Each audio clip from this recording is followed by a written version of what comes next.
So, ang mga lalabag po sa City Ordinance number 51 series of 2018, meron pong mga penalties yan base sa ordinansa.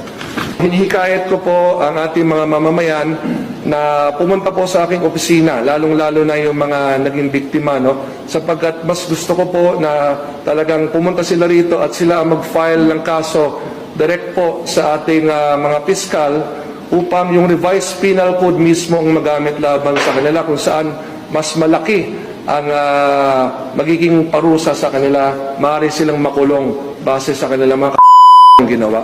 Kasi po ang ating city ordinance, meron ng limitations po yan pagdating sa fines and penalties, no, based on the local government code. Mas malakas talaga at may ngipin ang ating revised penal code. Kaya mas gusto ko na yung mga ito na nanggulo sa ating kapistahan ay makasuhan base sa revised penal code.